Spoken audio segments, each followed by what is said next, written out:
Hello everyone and welcome back to my channel. My name is Tommy. I'm a human nutrition student and researcher at the university. My job here in this type of videos is to synthesize what I learned during the classes at the university. This is the public health series of videos and today we're going to take a look at environment and health. So let's begin.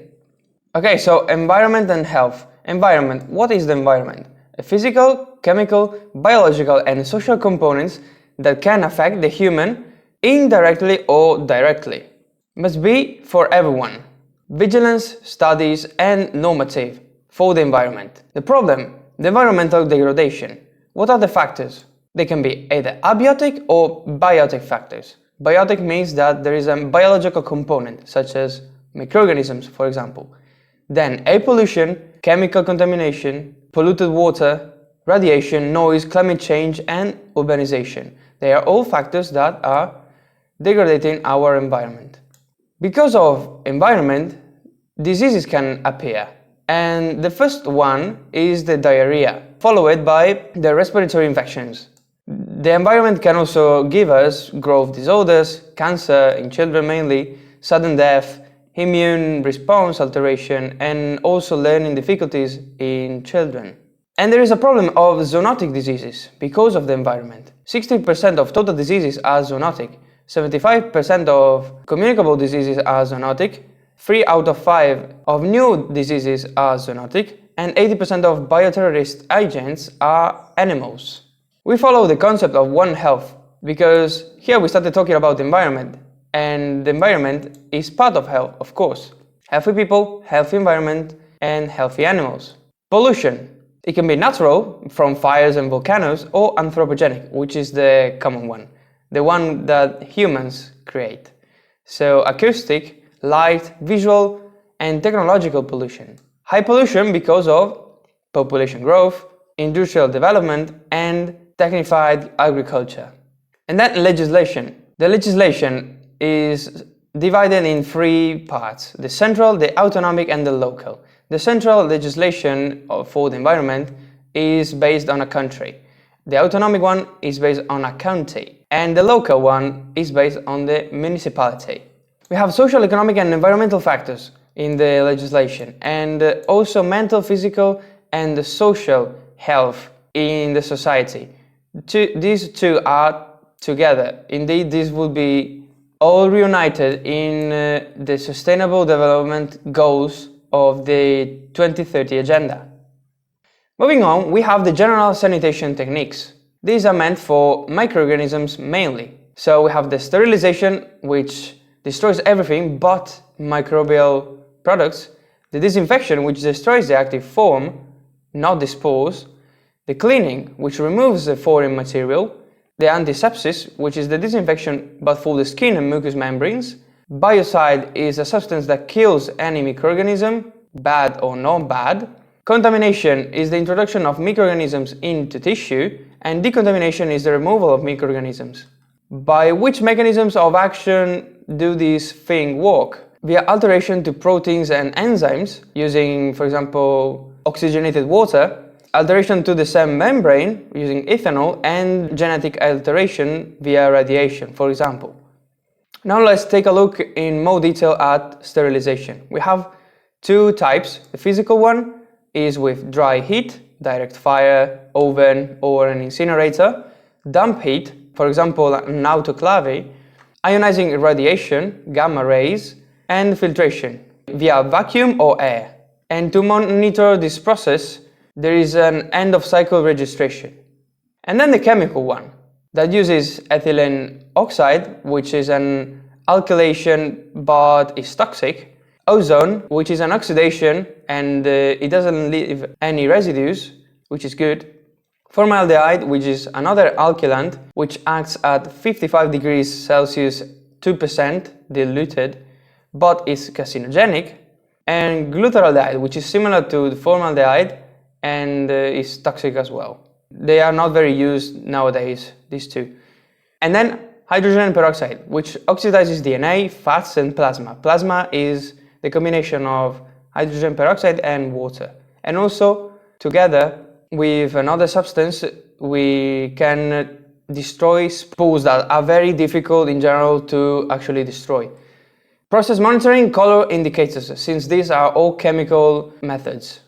On the other hand, we have disinfection. Physical disinfection is with boiling, which kills vegetative form of microorganisms, pasteurization with high temperature short time or long temperature long time or ultra high temperature, ionizing radiation with gamma or X-rays or maybe electrons. This is used in aromatic herbs. The UV radiation, which uses germicidal lamps. Ultrasound, we basically use a frequency, a very high frequency of 50 kilohertz, but we have to leave it for a long time and do a lot of cycles of this. And then also air filtration, such as masks, EPA and the laminar flow.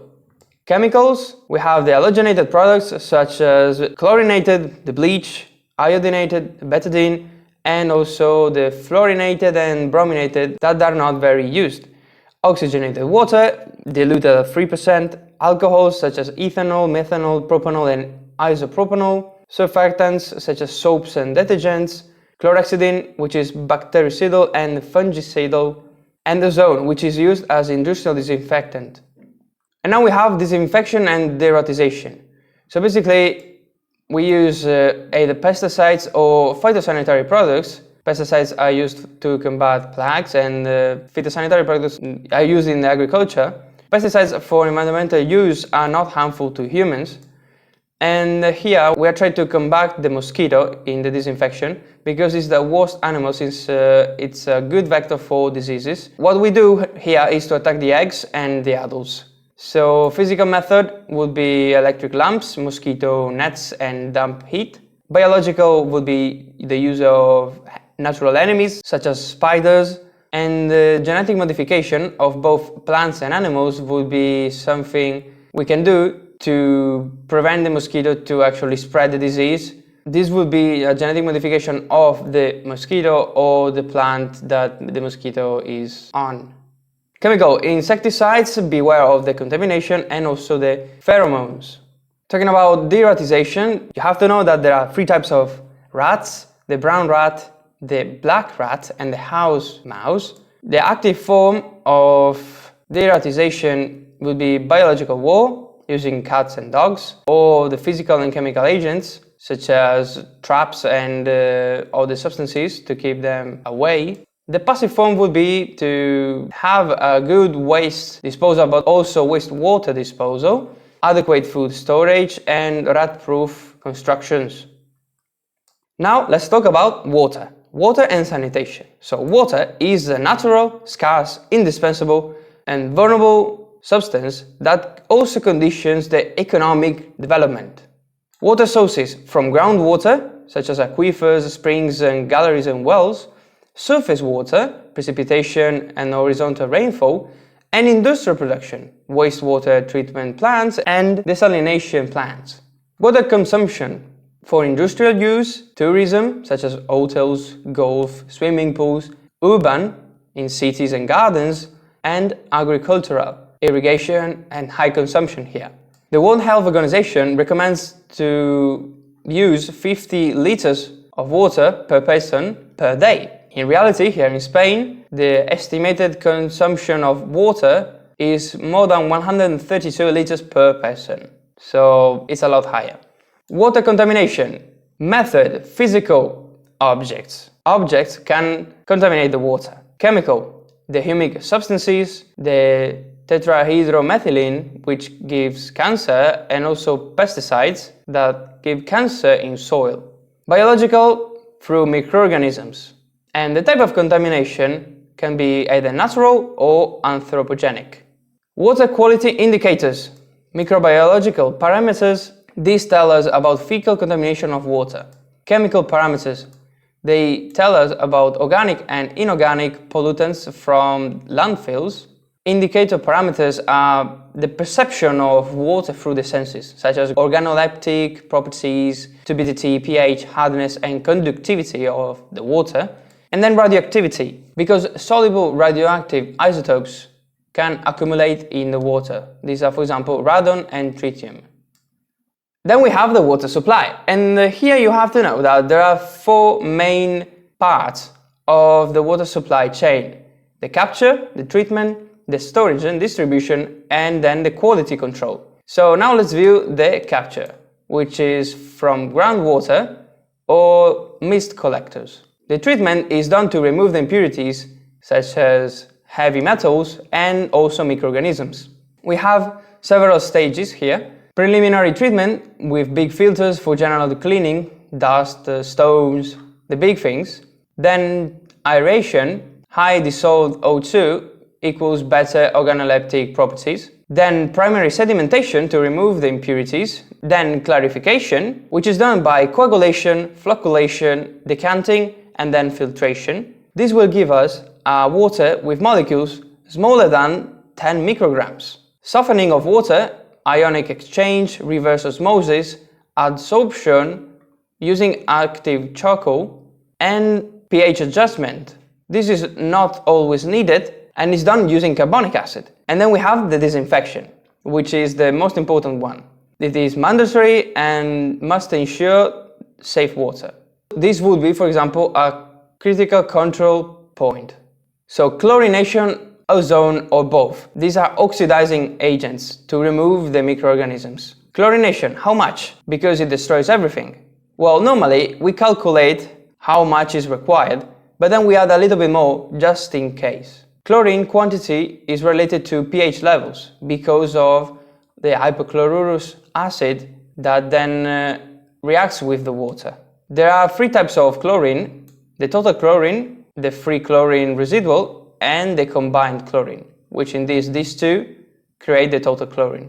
And there are three ways of disinfection with chlorine. So the pre-chlorination, which is done before filtering, the post-chlorination, which is done after filtering. This is the most common one because pre-chlorination requires a lot of chlorine, and the superchlorination is to saturate the water with chlorine and then actually remove the residues. Then talking about storage and distribution, we have to choose good materials that do not contaminate the water. Since we have already treated it, now it must stay that way. It must stay clean. So, for example, in the underground, the sewerage should always be under the water supply, because if there is some problem, our clean water will not be contaminated. And then quality control. There are three types. The industry self-control. So after creating the product, the water, make sure that it has a good quality. Then the sanitary vigilance, that is an external corporation that comes to the industry to check the quality of the water. And then the consumer tap water control. So what actually the people are getting to their houses. And then contamination. Contamination could be happening almost everywhere. Chemical is the most common one, followed by the biological and then physical. So in the different stages we have contamination in capture. This is, for example, rainy, industrial, agricultural or urban pollutants. In treatment, thialomethanes, the THM, and other flocculants, for example acrylamide.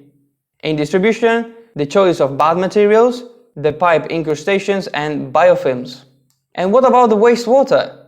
So we have to treat it as well. There are three types of wastewater: the whites, which are rain and snow, greys, showers, tap water, and blacks, toilet water and pool. Risks: toxicity and diseases. Indeed, wastewater will help us having a better epidemiological control of diseases, because many diseases are because of fecal oral contamination. Wastewater, what do they contain? Solids, we know what we are talking about here. Organic matter, but also microorganisms. What to do? Collection, unitary and separative system. Purification, primary treatment, physical one. Secondary treatment, biological. And tertiary treatment, chemical. So we cover the three of them. And then the discharge. And here we have to follow the law and the legislation to know where we can discharge the water, to the sea or to the lake or to the river. And of course we cannot discharge water that is not treated. And then we talk about bottled drinking waters. So epidemiology of bottled drinking waters. Production. The first one here in Europe is Germany, followed by Italy and then France and Spain. The most used bottle is the 1.5 liters. Consumption. The first is Italy, second Germany and third Spain, here in Europe. Spain average consumption is 65.7 liters per person.